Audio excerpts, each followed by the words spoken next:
안녕하십니까. 맥체인 성경 읽기 사사기 16장, 사도행전 20장, 예레미야 29장, 마가복음 15장. 첫 번째, 사사기 16장, 타락한 영웅과 하나님의 주권. 본문 이해에 도움이 되는 배경과 맥락을 소개합니다. 사사기 16장은 삼손의 몰락과 죽음을 통해 하나님께서 어떻게 자신의 뜻을 이루시는지를 보여줍니다. 삼손은 가사라는 블레셋의 주요 도시에 들어가 한 기생을 보고 그에게로 들어갔더니 라고 기록되어 있습니다. 이어지는 드릴라는 그의 육체적 영적 약점을 상징하는 인물로 반복되는 유혹 속에서 삼손은 결국 그의 머리털 7가닥을 밀리우고 힘을 잃습니다. 그러나 마지막 순간 그의 머리털이 밀린 후에 다시 자라기 시작하니라 라는 구절은 하나님의 은혜와 회복의 가능성을 예시합니다. 문맥은 삼손의 도덕적 추락, 드릴라의 유혹과 배신, 삼손의 죽음과 블레셋에 대한 심판으로 나눌 수 있습니다.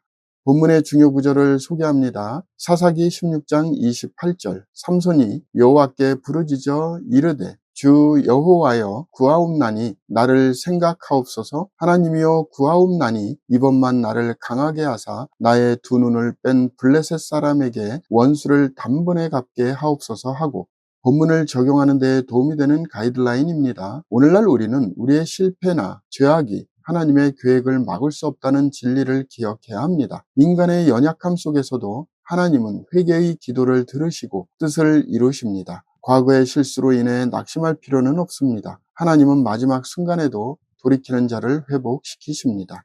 두 번째, 사도행전 20장, 눈물로 가르친 목자의 유언. 사도행전 20장은 바울이 에베소 장로들과의 고별하는 장면으로 그의 목회적 심정과 사명에 대한 충성을 강하게 드러냅니다. 그는 눈물로 섬긴 것과 밤낮 쉬지 않고 눈물로 각 사람을 훈계한 것을 강조하면서 단순한 지식 전달이 아닌 전인격적인 섬김을 보여줍니다. 또한 자기 피로 사신 교회에 대한 교리적 선언은 교회가 그리스도의 소유임을 분명히 합니다. 사나운 1위는 교회 안에 침투할 거짓 가르침과 외부 위협을 상징하며 바울은 장로들에게 말씀 중심의 사역을 부탁합니다. 2장은 유두고 회생 사건 밀레노에서의 고별 설교로 구성됩니다.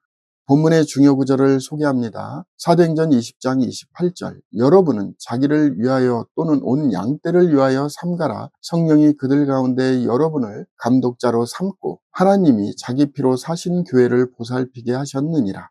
본문을 적용하는 데 도움이 되는 가이드라인입니다. 오늘날 우리는 교회를 사람의 조직이 아니라 하나님의 핏값으로 산 공동체로 여겨야 합니다. 목회자와 리더들은 말씀과 사랑으로 섬기는 사명을 결코 가볍게 여겨서는 안 됩니다. 교회는 성령의 인도하심 속에 보호되고 자라가야 할 하나님의 몸입니다. 그러므로 우리는 더욱 말씀에 붙들려야 합니다.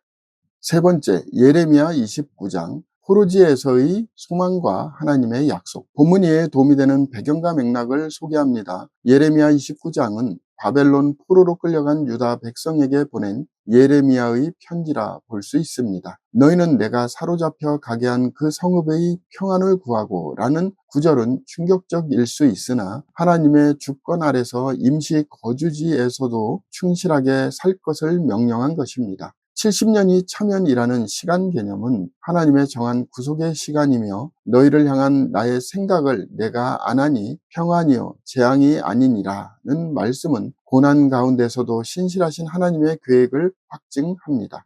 문맥은 예레미야의 편지, 회복의 약속, 거짓 선지자들에 대한 심판으로 구분됩니다.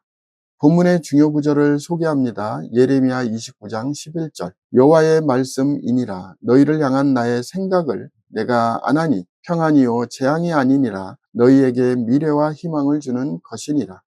본문을 적용하는 데 도움이 되는 가이드라인입니다. 오늘날 우리는 예상치 못한 상황 속에서도 하나님의 계획을 신뢰해야 합니다. 고난의 기간이 길게 느껴져도 하나님은 결코 우리를 잊지 않으시며 선한 뜻을 가지고 계십니다. 우리의 현재가 흔들릴지라도 하나님의 약속은 확실합니다. 소망은 언제나 그분의 말씀 안에 있습니다. 오늘의 마지막 본문 마가복음 15장, 십자가, 고통의 절정과 구원의 길. 본문 이해에 도움이 되는 배경과 맥락을 소개합니다. 마가복음 15장은 예수님의 재판, 조롱, 십자가형 그리고 죽음을 담고 있습니다. 빌라도는 로마 총독으로 예수님의 무죄를 알고 있었지만 민중의 압박에 굴복합니다. 골고다는 해골의 곳이라는 뜻으로 예수님께서 실제로 십자가에 못 박힌 장소입니다. 엘리 엘리 라마 사박다니는 절규 속에서도 시편 22편을 인용하여 하나님의 주권을 의식하신 외침입니다. 예수님의 죽음으로 성소 휘장이 위로부터 아래까지 찢어져 둘이 되니라는 구절은 하나님과 인간 사이의 장벽이 제거되었음을 상징합니다. 전체 문맥은 재판과 조롱, 십자가에서의 고난, 죽음과 장례로 나뉩니다. 본문의 중요 구절을 소개합니다. 마가복음 15장 36절 37절. 한 사람이 달려가서 해면에 신 포도주를 적시어 갈대에 꿰어 마시게 하고 이르되 가만두라, 엘리야가 와서 그를 내려주나 보자 하더라. 예수께서 큰 소리로 지르시고 숨지시니라. 본문을 적용하는 데 도움이 되는 가이드라인입니다. 오늘날 우리는 십자가를 단순한 상징이 아닌 죄를 대속하신 하나님의 결정적 행위로 받아들여야 합니다. 예수님의 죽음은 단지 슬픈 사건이 아니라 우리를 살리는 생명의 문입니다. 그 사랑을 기억할 때 우리는 어떤 고난 앞에서도 흔들리지 않을 수 있습니다. 십자가는 우리의 삶의 기준이 됩니다. 감사합니다.